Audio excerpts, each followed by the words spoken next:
Hello friends, welcome to Skybase online classes. आज हम लोग CSS कैस्केडिंग स्टाइल शीट के बारे में पढ़ेंगे कि how to use cascading style sheet, और कैस्केडिंग के साथ साथ हम कुछ और भी स्टाइल शीट्स के बारे में जानेंगे।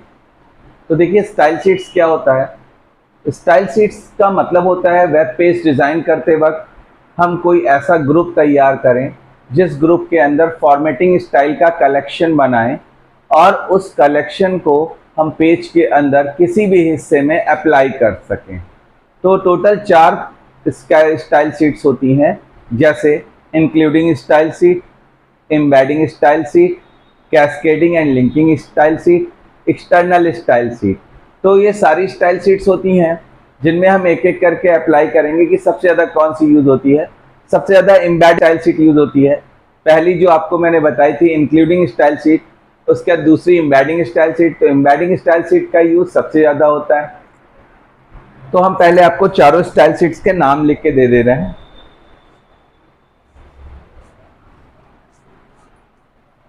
देखिए देखिए होता क्या है, जो 4 स्टाइल शीट्स होती हैं हमारी कौन सी होती हैं। Number 1 including style sheet,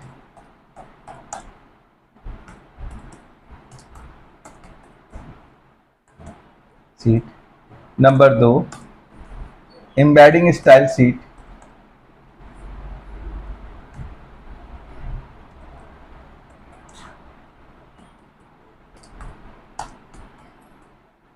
number 3 cascading style sheet,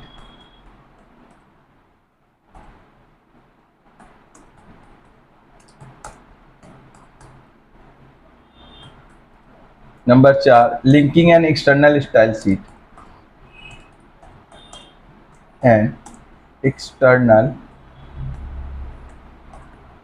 style sheet.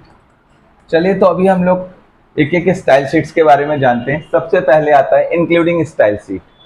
इसमें इंक्लूडिंग स्टाइल शीट इसलिए बोला गया है क्योंकि इसमें style sheet style tag HTML tag के साथ इंक्लूड होके लगता है। तो चलिए हम लोग पहली इंक्लूडिंग स्टाइल शीट के बारे में देखते हैं कि ये कैसे काम करती है और इसका कैसे क्या रिजल्ट आता है। तो मैं इसको हटाता हूँ पहले और कोडिंग यहाँ स्टार्ट करता हूँ। इंक्लूडिंग स्टाइल शीट की फर्स्ट नंबर की, तो इसमें कोडिंग में हम लोग क्या करने वाले हैं, HTML हेड और H1 के साथ अगर मुझे कलर डालना है तो मैं साथ में स्टाइल अप्लाई कर दूंगा। ठीक है, ये देखिए मैं H1 जो सिलेक्टेड है H1 के साथ स्टाइल लगा रहा हूँ, इसीलिए इसको इंक्लूडिंग बोला जाता है। तो H1 के साथ स्टाइल लगाया एंड देन आफ्टर मैंने इन्वर्टेड कॉमा के अंदर लिया कलर में मैंने डाल लिया रेड, सेमीकोलन, फॉन्ट फैमिली यानी राइटिंग स्टाइल जिसको फॉन्ट फेस बोलते हैं, फॉन्ट फैमिली। इसमें हमने राइटिंग स्टाइल डाल ली courier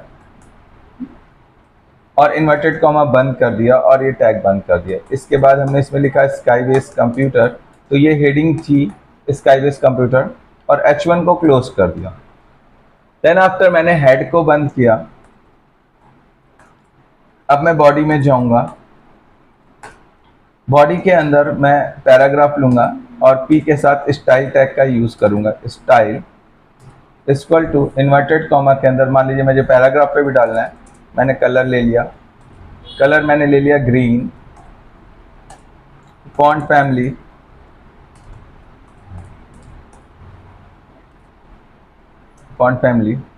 impact, writing style impact डाल दी मैंने और टैग बंद कर दिया। अब मैंने इसमें पैराग्राफ लिखा, मान लीजिए मैंने लिखा Ram is a good boy and Ram reads in 7th class.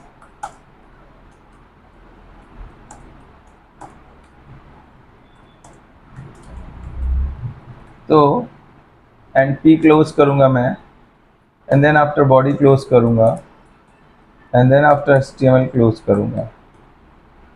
जैसा कि आपको पता है कि इसको सेव कराते वक्त हम लोग .html लगाएंगे, तो अभी हम इसको सेव कराते हैं और डेस्कटॉप में सेव कराएंगे। तो आपको ध्यान रखना है कि आप डेस्कटॉप में ही सेव कराएंगे इसको, ठीक है। डेस्कटॉप में सेव कराएंगे। इसका नाम यहाँ पे देंगे, आपने मान लीजिए नाम दे दिया DKL.html और सेव करा दिया। अब मैं इसको वापस से मिनिमाइज करता हूँ और देखता हूँ ये DKL यहाँ पे आया होगा कहीं पे, ठीक है, ये आया हुआ है।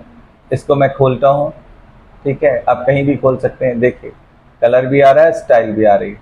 और इसको मैंने अप्लाई कैसे किया है, ये देखिए, इसको मैंने अप्लाई किया है H1 के साथ स्टाइल लगा के और P के साथ स्टाइल लगा के।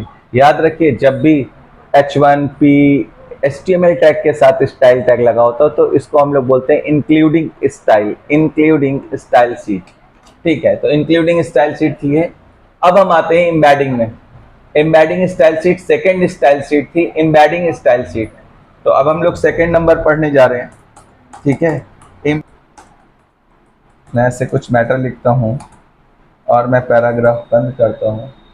पैराग्राफ बंद करने के बाद ये पैराग्राफ पे ये प्रॉपर्टी पैराग्राफ की P टैग पे आएगी और मैं बुलेट्स को भी बनाता हूँ ताकि आप बुलेट्स के भी कलर्स देख सकें, क्या बुलेट्स से अप्लाई कर पाएगा कलर, क्योंकि मैंने यूएल का भी सिलेक्टर बनाया। यूएल मतलब अनऑर्डर लिस्ट, जैसा कि मैंने बुलेट्स एंड नंबरिंग वाले वीडियो में आपको बताया है पीछे कि बुलेट्स पे कैसे कलर डालते हैं, बुलेट्स को कैसे क्रिएट करते हैं। तो उसमें मैंने यूएल टैग का यूज़ किया था। यहाँ पे ये यूएल टैग की तरह नहीं है, अभी सिलेक्टर की तरह यूज़ हो रहा है। सिलेक्टर के अंदर कलर मैजेंटा लिया, मैं टैग की तरह नीचे यूज़ करने जा रहा हूँ। यूएल टाइप स्क्वायर ले लेता हूँ, LI के अंदर मैं इसमें डाल देता हूँ इंडिया, LI क्लोज, अगला LI अफ्रीका, LI क्लोज, अगला LI USA, LI क्लोज। इसके बाद मैं यूएल बंद कर देता हूँ और बॉडी बंद कर देता हूँ और HTML भी। एंड देन आफ्टर अभी मैं चेक करूँगा कि ये सारे सिलेक्टर्स अप्लाई हुए या नहीं हुए। यानी देखिए H1 को इसमें अप्लाई होना है, S2 को इस पर अप्लाई होना है और S3 का मैंने सिलेक्टर बनाया नहीं तो मुझे चेक करना है। अगर S3 ब्लैक आ रहा है तो ठीक है। यूएल का जो सिलेक्टर है वो यूएल पे अप्लाई होना है। एंड काइंड योर इन्फॉर्मेशन, आप कितने भी सिलेक्टर बना सकते हैं इसके अंदर, 2 4 10। और बेनिफिट क्या होता है, आप डायरेक्ट भी तो H1 पे कलर डाल सकते थे, लेकिन इसका बेनिफिट ये है कि अगर सिमिलर कलर हमें 10 बार डालना है तो अगर मैं फिर से एक बार H1 लिख दूं यहाँ पर बीच में तो मुझे कलर नहीं सेट करना पड़ेगा, इवन सेम कलर फिर से अप्लाई हो जाएगा जहाँ मैं चाहता हूँ।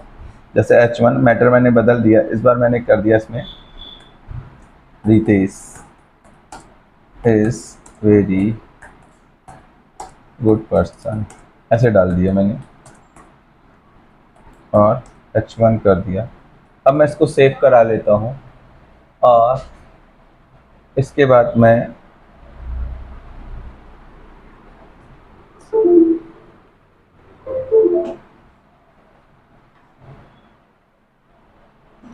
इसको सेव करा लेता हूँ और मिनिमाइज करता हूँ।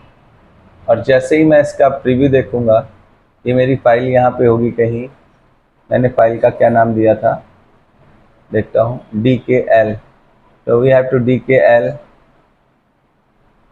File is here, DKL file. क्योंकि पहले तो मैं बैकग्राउंड चेंज करता हूँ, थोड़ा सा ऑड बैकग्राउंड है। डिस्प्ले सेटिंग में जा करके मैं इसका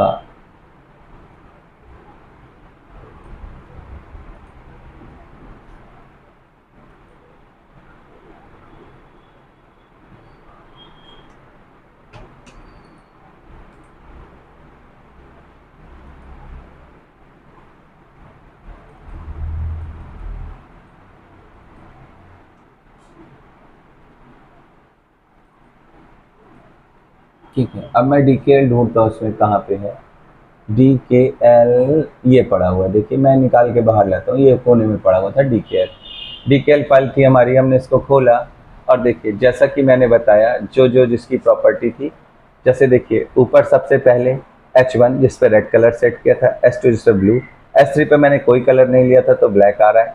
पैराग्राफ पे मैंने मैजेंटा कलर लिया था, एंड देन आफ्टर फिर मैंने ये पैराग्राफ लिखा था जिसके ऊपर मैंने रेड कलर डाला था, एंड देन बुलेट्स पे मैंने मैजेंटा कलर डाला था। तो जो जिसका कलर मैंने सेट किया था वो सारा कलर आपके सामने आ रहा है। तो उम्मीद करता हूँ कि आपको ये एम्बेडिंग स्टाइल शीट समझ में आई होगी। लेकिन एम्बेडिंग स्टाइल शीट में कुछ चीज़ें और भी हैं। जैसे अब प्रॉब्लम ये है कि जो आपने ये H1 का सिलेक्टर बनाया है, ये 10 H1 पर भी सेम सिमिलर कलर आपको देगा। और अगर आपने ये H1 सिलेक्टर बनाया है तो ये 10 H1 पे हमें सिमिलर कलर डालना मजबूरी हो जाएगी। क्यों? क्योंकि जो सिलेक्टर होता है वो अपना कलर हर अपने टैग पे सिमिलर डालता है, और मुझे पहले H1 पे दूसरा कलर डालना है और दूसरे H1 पे दूसरा कलर। ये पॉसिबल नहीं है, अभी नहीं पॉसिबल है। पर इसी में एक क्लास सिलेक्टर होता है। क्लास सिलेक्टर के लिए देखिए हम क्या करते हैं। क्लास सिलेक्टर के लिए हमें बस ये करना होता है कि हमें जो सिलेक्टर है वो H1 के नाम से नहीं बल्कि क्लास बनानी पड़ती। क्लास हम डॉट लगा के बनाते हैं। डॉट पॉप नाम से हमने क्लास बनाई। अब मान लीजिए मुझे पहले H1 पे रेड कलर चाहिए था, तो मैं इस क्लास को कॉल करूंगा space class equal to pop, तो ये कलर आ जाएगा इसके ऊपर। और मैंने एक क्लास और बना ली यहाँ पे ग्रीन कलर की, डॉट राज, इसके अंदर मैंने कलर बना लिया ग्रीन। ठीक है। और अगर हम यहाँ पे अगले H1 पे यहाँ पे क्लास ग्रीन ले लेते हैं, तो देखिए क्लास बनाने में क्या फ़ायदा है कि हम जो क्लास डॉट लगा के क्लास बनती है, देखिए डॉट लगा हुआ है, जो क्लास हम जहाँ पे कॉल करते हैं वो क्लास वहाँ पे अप्लाई होती है।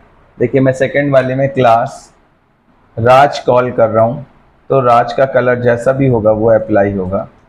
इसको हम सेव कराते हैं एंड देन आफ्टर इसका रिजल्ट देखते हैं कैसे करते हैं। ये देखिए, ये किया, ये देखिए रितेश पे ग्रीन कलर आ रहा है और पहले वाले पे रेड कलर आ रहा है, क्योंकि मैंने इसके साथ एक क्लास लगाई और एक क्लास इसके साथ, और दोनों क्लासेस को मैंने बना रखा था पहले। आप गौर करिए, इसको मैं छोटा कर देता हूँ इसको, और आप गौर करिए। देखिए पॉप वाली क्लास में आपने रेड कलर डाला है जो H1 पे अप्लाई हुई है, ठीक है। और उसके बाद राज वाली जो है वो अगले H1 पे अप्लाई हुई, उसमें आपने ग्रीन कलर डाला हुआ है। देखिए पहले H1 पे मैंने पॉप को बुलाया और फिर अगले H1 पे मैंने राज को बुलाया। अब मैं S3 पे भी इसको चाहकर यूज कर सकता हूँ। जैसे फॉर एग्जांपल अगर ये क्लास राज है और मैं S3 पे कलर ग्रीन डालना चाहता हूँ, तो S3 पे बस मुझे क्लास लिखना है और राज को यूज कर लेना है। ऐसे ये मैं क्लास को कहीं भी यूज कर सकता हूँ। तो क्लास में एक बेनिफिट है कि क्लास के अंदर जो मैं रिफ्रेश करूंगा, देखिए F5, और ये देखिए ग्रीन कलर आ गया ब्लैक की जगह। इसका बेनिफिट ये है कि क्लास को हम पूरे पेज के अंदर किसी भी जगह पे इस्तेमाल कर सकते हैं। तो उम्मीद करता हूँ आपको ये समझ में आया होगा। कैस्केडिंग स्टाइल शीट अभी बची हुई है, तो अगले टर्न पे हम लोग कैस्केडिंग स्टाइल शीट देखेंगे। ये एम्बेडिंग और इंक्लूडिंग स्टाइल शीट के बारे में मैंने आपको बताया।